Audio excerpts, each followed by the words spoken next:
자, 이번 시간은 여러분 교재 118페이지입니다. 제3장 실시계획 수립에 관한 문제죠.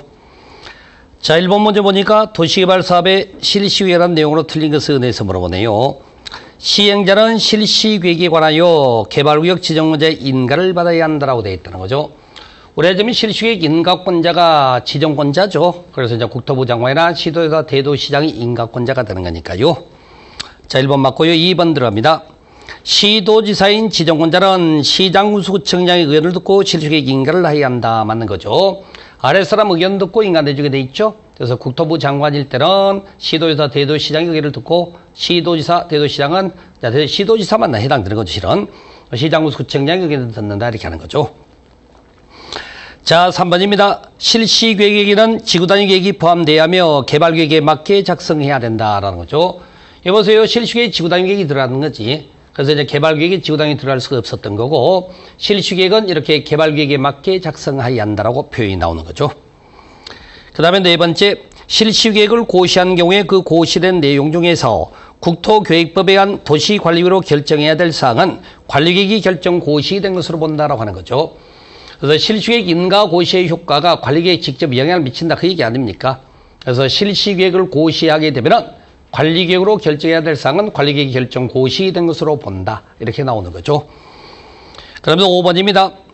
위 4번의 규정에 따라 관리계획으로 결정 고시된 사항에 대한 지역도면 고시는 2년 이내에 해야 한다. 틀렸죠? 그래서 지역도면 고시를 하는데 특례가 인정이 되는 거죠. 그래서 관리계획상에서는 지역도면 고시가 원칙으로 2년 안에 이루어져야 되지만 개발사업의 특성이 그냥 싹 밀어버리고 새로 하는 사업이다 보니까 사업 시행 기간 이내에 하면 되는 거예요. 답은 5번이 틀리게 답 처리가 됐습니다. 자, 2번 문제에 들어갑니다. 실시계획에 관한 설명으로 틀린 것 찾기입니다. 1번 시행자는 지구단위계획이 포함된 실시계획을 작성해야 된다라고 되어 있던 거죠. 그래서 시행자가 이제 실시계획을 작성하는 과정에 지구단위계획이 포함된 실시계획을 작성해야 된다라고 하는 거죠. 자, 2번입니다. 시행자는 사업시행 면적을 100분의 10의 범위에서 감소시키고자 하는 경우에 인가받은 실시계획에 대하여 변경 인가를 받아야 한다라고 되어 있는데 경미한 변경에 해당되는 모습 아니겠습니까? 여기 보면 그렇게 되는 것 같죠. 자, 실시계획 인가받은 것을 병의할 때 변경 인가 받는 겁니다. 그런데 이렇게 구체적 사례가 적시돼서 나타난 경미한 상의 변경일 때는 인가받을 필요 없죠. 그러하지 않다는데 변경 인가 받아야 한다는 말은 틀렸다는 거지. 그래서 여기 보니까 내용이 시행 면적의 100분의 10의 범위 안에서 면적이 감소하는 경우 이걸 말하는 거죠. 바로 이것은 이제 경미한 상해에 해당되는 것을 판단해서 변경 인가 받아야 한다는 말은 틀린 표현이다라고 말씀드리는 거죠. 자, 3번 문제 들어갑니다. 지정권자는 실시계획을 작성 인가하는 경우에 시도지사가 지정권자이면 시장군수구청장의 의견을 들어야 한다. 좀 전에 봤던 내용이죠. 여기 보니까 여기 해당되는 거. 그 다음에 4번입니다. 실시계획에는 사업 시행에 필요한 설계, 도서, 자금계획, 시행령 음악이 대토론용으로 정하는 사항과 서류를 명시하거나 첨부해야 된다. 보통 이제 서류라고 우리가 말을 하게 되는데 서류에 관계되는 건 당연히 맞는 지문이죠. 그래서 여러 가지 인가 신청서에 대통령 국토부령으로 정하는 서류를 첨부하여 내용을 정한다 이렇게 돼 있다는 거죠. 서류에 관계되는 내용입니다. 맞는 지문이죠. 그 다음에 5번입니다. 실시계획을 고시한 경우에 고시된 내용 중에서 국토계획법에 따라 관리계획으로 결정해야 될 사항은 같은 법에 따른 관리계획이 결정 고시된 것으로 본다. 맞는 거죠. 그래서 실시계획 고시의 효과가 관리계획에 직접 영향을 미친다라고 표현됐던 거니까. 그래서 2번이 틀렸습니다. 2번에 변경 인가가 아니라 그러하지 않다가 됐어야 되겠죠. 자, 그런 내용으로 구성됐던 건데요. 그런 내용으로 표현 보실까요? 그렇게. 근데 거기 그 해설이 좀 잘못된 것 같은데 제가 보기에는 거기 해설 보면 신고하면 된다가 아니라 그러하지 않다. 그러하지 않다. 그러하지 않다니까 뭐 그게 별로 중요하진 않습니다만 일단은 그래도 틀린 건 틀린 거. 자, 해설이 잘못 나갔어요. 그러하지 않도록 고치시고. 자, 그다음에 3번 들어가겠습니다. 자, 개발사업의 실시계획에 관한 다음 설명으로 틀린 것에 의해서 나오네요. 개발사업에 관한 실시계획은 지구단위계획이 포함되어야 한다. 옳은 얘기고. 2번입니다. 시도지사가 실시계획을 작성하는 게 국토부 장관의 의견을 미리 들어야 한다라고 해서 이제 틀린 내용이 되는 거죠. 틀린 내용이 되는데 여러분들 그 의견 청취란 단어 아십니까? 의견 청취란 표현 자체는 상급청이 하급청에 대해서 쓰는 말이에요. 우스갯소리로 지금 2번 같은 경우는 우리가 경우 없는 짓이라고 그래요. 이것을. 이런 건 틀렸습니다. 그래서 시도지사 할 때는 시장군수구청장이 든다 그래야죠. 2번 틀렸고. 자, 3번 실수익 인가 신청서에는 축척 25,000분의 1 내지 5만분의 1 위치도가 첨부되어야 한다고 되는데, 뭐 내용을 보니까 그 내용 맞네요. 맞는데 이런 건 서류라고 그래요. 서류에 관계되는 지문들은 거의 맞는 지문입니다. 4번 들어갑니다. 관련 인허가 등의 의제를 받으려는 자는 실수익 인가를 신청하는 때 해당 법률로 정하는 관계 서류를 함께 제출해야 된다고 되어 있습니다. 이것도 마찬가지예요. 서류. 그래서 이렇게 서류 제출한다 이렇게 되어 있다는 거지. 같이 서류를 제출하게 되어 있답니다. 자, 그래서 거기 내용이 맞는 거고요. 5번입니다. 지정원자가 아닌 시행자가 실수익 인가를 받은 후 사업비 100분의 10의 범위에서 사업비를 증액하는 경우에 인가를 받지 않아도 된다고 하는 건데요. 여기 뭐 경면 변경. 인가 받은 내용 중에서 인가를 받은 다음에 이렇게 100분의 10의 범위에서 증액하는 경우는 증감이니까 이런 경우는 인가를 받지 않아도 된다 이렇게 하는 거지.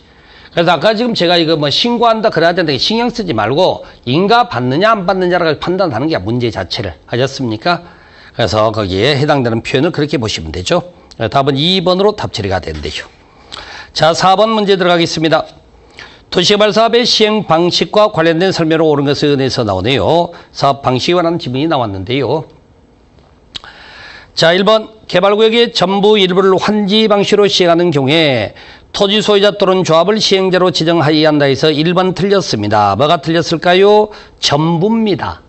일부가 나오면 안 되죠? 왜 안 될까요? 자, 일부가 되면은 나머지는 수용이 되잖아. 그렇죠? 아니, 사업구역 안에서 전부가 환지면 전부 환지지만은 일부가 환지면 일부는 수용이란 말이야. 그러면은 수용이 되는데 조합이 왜 나옵니까?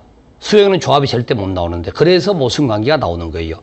그래서 거기 조합 때문에 틀렸습니다. 2번입니다. 개발 사업을 시행하는 지역의 지가가 인근의 다른 지역에 비하여 현저히 높은 경우에 수용 사용 방식으로 시행한다는 거지. 틀렸죠? 자, 지금 수용 사용 방식이 되기 위해서는 집단지이라는 단어가 나와야 된다고. 집단지이라는 단어가. 근데 거기는 문장에는 집단적인 게 없지 않습니까? 지금 여기에 해당되는 표현인데 이렇게. 그래서 틀렸다고. 집단지라는 단어가 없어서. 세 번째, 공공시행자가 개발사업의 시행방식을 환지 방식에서 전부 수용 방식으로 변경하는 경우에 시행방식을 변경할 수 있다. 뒤집어졌죠? 거꾸로 된 건데 우리가 지금 사업 방식은요. 자, 앞쪽이 수용이고 뒤쪽이 환지라고. 앞쪽으로 환지가 나오면 안 되는 거지 일단. 그래서 이제 보통 땅값이 상승해서 사업 방식을 바꾸는 부분이기 때문에 바로 그 앞부분에 있어서 환지가 나오면 무조건 틀렸다고 하시면 돼요. 그 다음에 4번입니다. 개발구역으로 지정하는 지역의 부분적으로 환지 수용 방식에 해당되는 경우에 분할 혼용과 미분할 혼용 방식을 시행할 수 있다. 여기네. 혼용 방식일 때는 필요하다면 분할 혼용 방식과 미분할 혼용 방식을 할 수 있다. 그렇게 하는 거니까. 그 다음에 5번입니다. 계획적이고 체계적인 도시개발 등 집단적인 조성과 공급이 필요한 경우에 환지 방식으로 시행할 수 있다고 되어 있는데 집단지라는 단어가 나오면 무슨 방식이라고 그랬어요? 수용 방식으로 가야지. 수용 방식으로 이렇게. 자, 이렇게 해서 4번 문제를 통해서 여러분들이 여기에 해당되는 것을 판단을 한번 해보시기를 좀 부탁을 드리겠습니다. 자, 제4장 수용 방식 사업에 대한 내용 문제 좀 풀어보겠습니다. 4번 1번 도시개발 사업과 관련된 토지 등의 수용 사용에 대한 설명으로 틀린 것에 의해서 나오네요. 계획적이고 체계적인 도시개발 등 집단적이라는 단어가 보이네요. 그러면 아마도 수용 방식을 말할 것 같은데 집단적인 조성과 공급이 필요한 경우에 개발구역의 토지 등을 수용 사용 방식으로 사업을 시행한다. 맞습니다. 2번입니다. 한국토지주택공사가 토지를 수용하고자 할 때 사업 대상 토지 면적 3분의 2상의 토지를 소유하고 토지 소유자 총수 2분의 1 해당자의 동의를 얻어야 한다고 되어 있는데 자 보세요. 우리가 수용 방식에서 토지 수용입니다. 모든 시행주체가 수용할 수는 있지만 이렇게 3분의 1을 소유하고 총수 2분의 1 동의를 얻는 것은 누구만? 민간 시행자만. 한국토지주택공사는 공공이잖아요. 2번 틀렸습니다. 3번입니다. 시행자는 토지 소유자가 원하면 토지 등의 매수 대금의 일부를 지급하기 위하여 사업 시행으로 조성 토지 건축물을 상하는 토지 상환채권을 발행할 수 있다. 원래 토지 수용 과정에 현금을 주고 수용하는 게 원칙이지만 쭉 올라와서 자, 매수 대금의 일부 지급을 위하여 원할 때 토지 상환 채권을 발행할 수 있다라고 하는 거지. 그래서 돈이 부족할 때 하는 겁니다. 3번은 맞고요. 4번 들어갑니다. 토지보상법이죠. 공익사업을 하는 토지 등 취득 및 보수에 관한 법률. 토지보상법을 준용함에 있어서 개발구역 지정 고시가 있거나 수용 또는 사용되는 토지의 세부 목록을 고시한 때 토지보상법에 사업인정 고시가 있은 것으로 본다라고 되는 거죠. 여기 직접 한번 봐보세요. 여기 개발구역 지정 고시가 있거나 토지 등 세목 고시가 있게 되면은 토지 수용에 따르는 사업인정 고시가 있는 것으로 간주한다. 맞잖아. 딱 정확하게. 그래서 실수액 인가 고시가 나오면 틀리게 되는 겁니다. 그 다음에 이때 재결 신청 기간은 토지보상법에서는 1년밖에 주어지지 않지만 이건 언제까지 한다? 자동 사업시행기간 이내에 이렇게 사업시행기간 이내에 한다는 거죠. 그래서 2번이 틀리고 나머지가 맞는 지문입니다. 그렇게 보시면 되고요. 자, 2번 문제입니다. 토지 상환 채권에 관한 설명을 옳은 것에 대해서 나오네요. 자, 토지 상환 채권은 그 발행자의 필요에 의해서 발행한다? 그러면 안 되죠.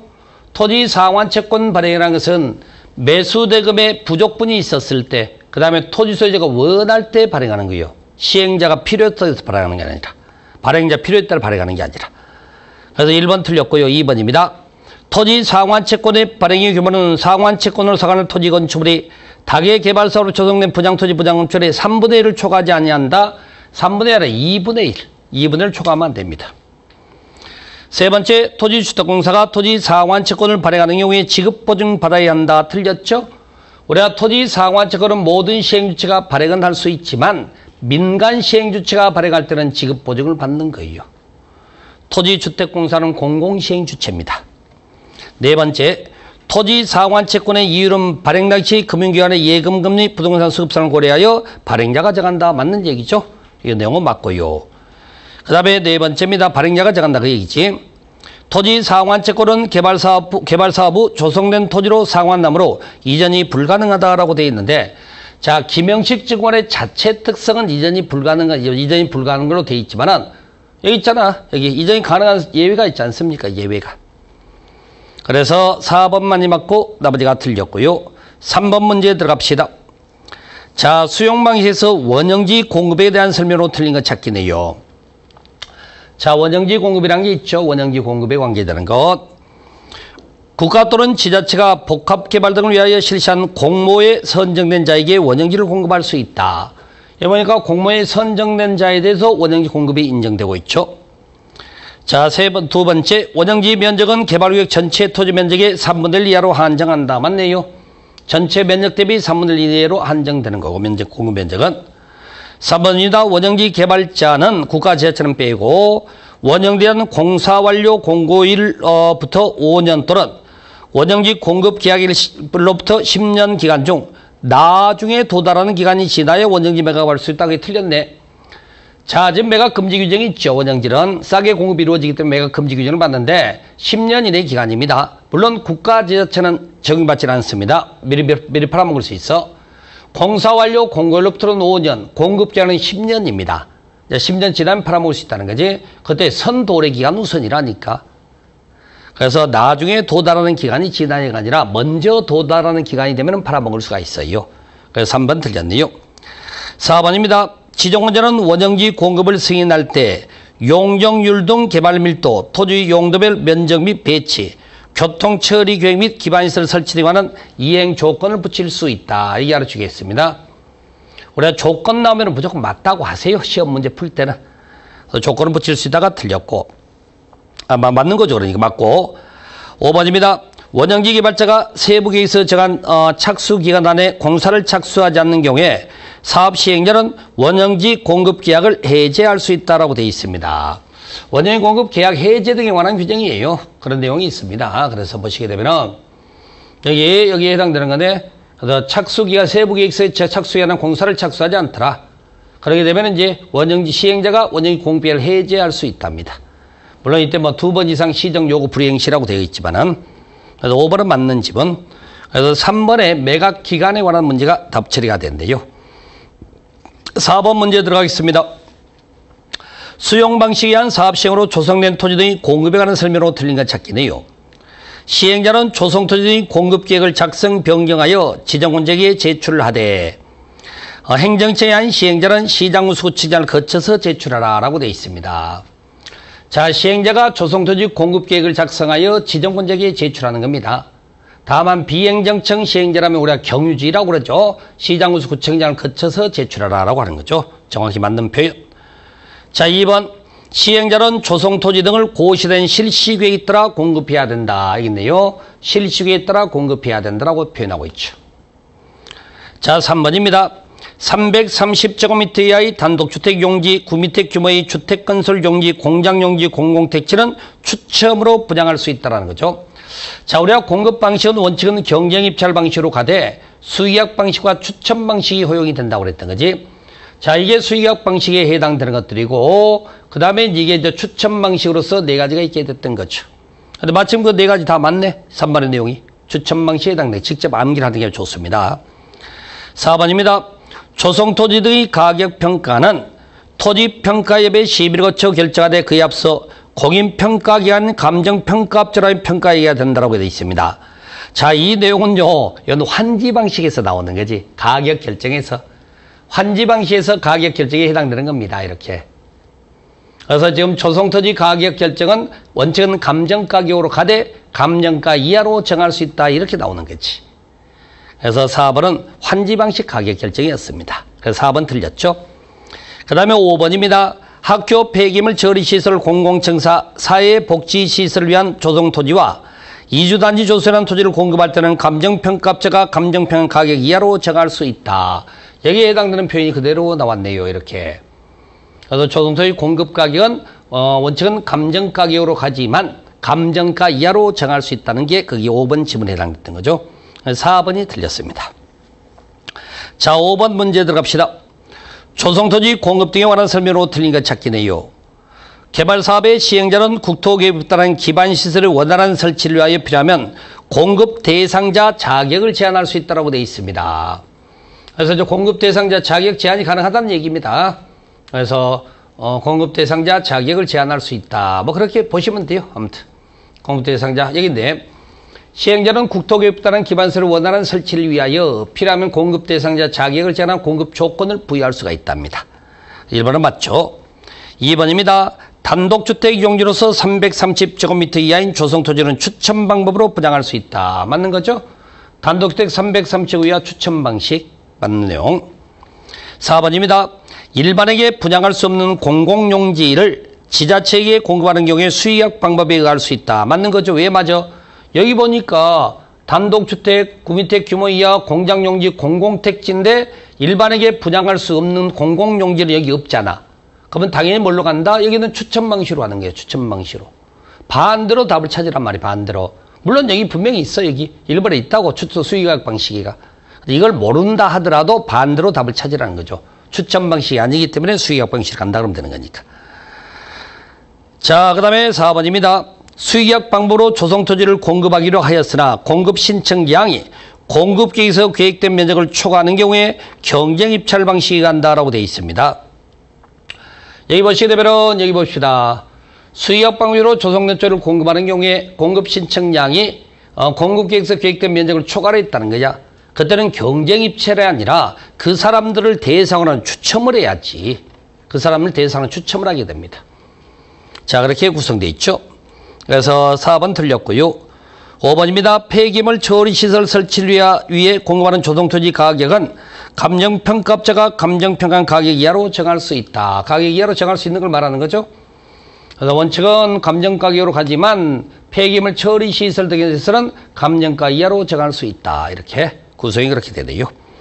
그래서 거기 4번이 틀렸습니다. 4번이 틀렸고요. 자, 6번 문제 들어갑니다. 원형지 공급 개발에 관한 설명으로 틀린 것 찾기네요. 원형지는 개발구역 안에서 개발사업으로 조성되지 아니한 상태의 토지를 우리가 원형지라고 부르는 거지.